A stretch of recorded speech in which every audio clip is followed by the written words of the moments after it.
കള്ള് അല്ലെങ്കിൽ മദ്യം, ലഹരി വലിയ അപകടമാണ്. ഇവിടെ ഭരണകൂടം ശ്രദ്ധിക്കേണ്ടതുണ്ട്. ഭരണകൂടം ഇവിടെ നിയമങ്ങളുണ്ട്.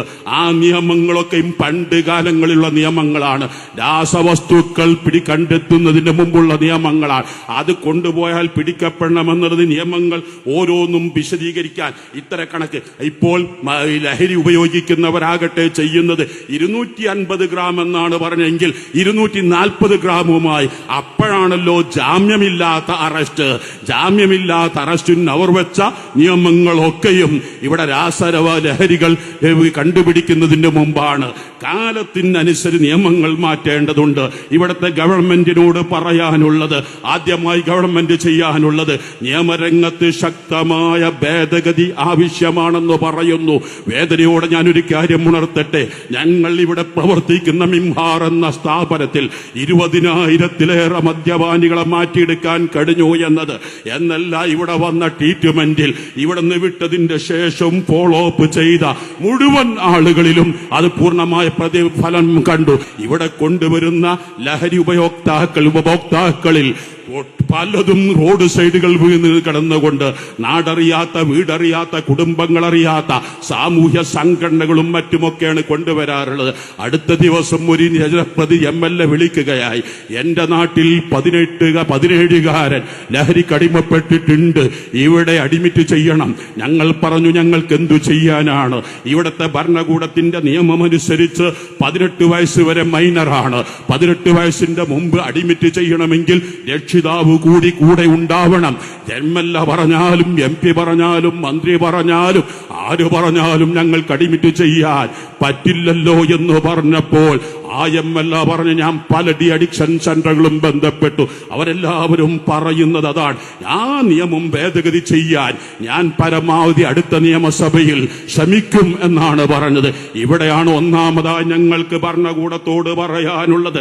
ഭരണകൂടം ഈ കാണിക്കുന്ന പ്രവർത്തനങ്ങൾക്കൊപ്പം ശക്തമായി ചെയ്യേണ്ട പിന്തുണ, ഇവിടെ കർശനമായ നിയമ നിർമ്മാണങ്ങൾ കൊണ്ടുവന്ന് രാസലഹരി നിങ്ങൾ നിഷേധിച്ച് നിർത്തിയില്ല എങ്കിൽ ഇവിടെ ബീവറേജിൽ നിന്ന് കിട്ടുന്ന കമ്മീഷൻ അത് 100% ടാക്സ് ഉണ്ട്, ലാഭമുണ്ട്. എത്ര ലാഭം കിട്ടിയാലും അതിന്റെ 1000 ഇരട്ടി ഇവിടെ ചെലവഴിക്കേണ്ടി. ഈ നാടിന്റെ ഭാവി പ്രധാനങ്ങളായിരുന്ന 70 പേരല്ലേ ഈ 60 ദിവസം കൊണ്ട് 59 ദിവസം കൊണ്ട് വധിക്കപ്പെട്ടത്? ഒരു മനുഷ്യന്റെ ജീവനാണോ വലുത്? എല്ലാം ഇവിടുന്ന് കിട്ടുന്ന ടാക്സ് ആണോ വലുത്? നിങ്ങളൊന്ന് മനസ്സിലാക്കണം. ജീവന് വില നിർണ്ണയിക്കാൻ 1000 കോടി കൊണ്ട് വില നിർണ്ണയിക്കാൻ പറ്റുമോ?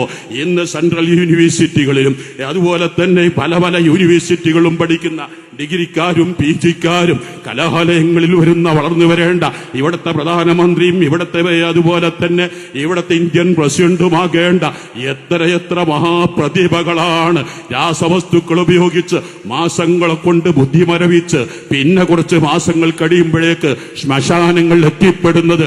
ആയതുകൊണ്ട് ഒന്നാമതായി നിർബന്ധമായും കർശനമായ നിയമം, അതിന്റെ അളവുകളൊക്കെ ഒന്നും മാറ്റി അതെങ്ങനെയെല്ലാം നിർമ്മാർജ്ജനം ചെയ്യാൻ പറ്റുമോ രാസലഹരി നിർബന്ധമായും നിർമ്മാർജ്ജനം ചെയ്തേ പറ്റൂ.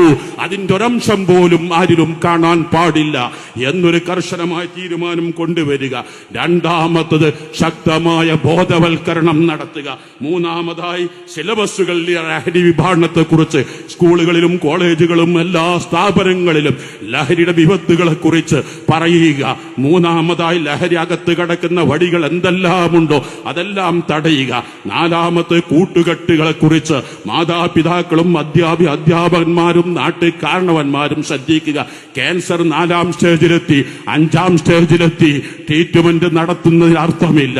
മറിച്ച് ക്യാൻസറിന്റെ വൈറസുകൾ വരുന്നതിന്റെ മുമ്പ് 1ാം സ്റ്റേജിലെത്തുമ്പോഴേക്ക് അല്ലെങ്കിൽ തുടക്കത്തിലേക്ക് അൾസർ ഗ്യാസ് തുടങ്ങുമ്പോൾ ചികിത്സിച്ചാൽ നമുക്ക് നിർമ്മാർജ്ജനം ചെയ്യാം. പലപ്പോഴും ഗ്യാസാണ് അൾസറാണ് ക്യാൻസർ ആകുന്നത്. ഗ്യാസ് മാറ്റാൻ പറ്റാത്തൊരു രോഗമേ അല്ല എന്ന പോലെ കൂട്ടുകെട്ടുകൾ മാറുന്നുണ്ടോ എന്ന് ശ്രമിക്കുക. 5ാമതായി യാത്രകൾ ലഹരിയില്ലെന്ന് ഉറപ്പുവരുത്തുക. ഏഴാമതായി പ്രതീക്ഷ കൈവിടാതിരിക്കുക. ആരെങ്കിലും അതിൽ വല്ലപ്പോഴും രുചിച്ചു പോയാൽ അവൻ ഒറ്റപ്പെടുത്തരുത്, വീട്ടിൽ നിന്ന് പുറത്താക്കരുത്, നാട്ടിൽ നിന്ന് പുറത്താക്കരുത്, അവനെ മോശം പേരുകൾ വിളിക്കരുത്. അവനെ ചേർത്ത് പിടിച്ചുകൊണ്ട് അവനെ എന്തെല്ലാം കൗൺസിലിംഗ് നടത്താവുന്നവരെ കൗൺസിലിംഗ് നടത്തി അവർക്ക് വേണ്ട ഉപദേശ നിർദ്ദേശം ഇല്ലെങ്കിൽ പരമാവധി ഈ അഡിക്ഷൻ സെന്ററുകൾ അവരെത്തിച്ച് അവരെ ജീവൻ രക്ഷിക്കാൻ ശ്രമിക്കുക.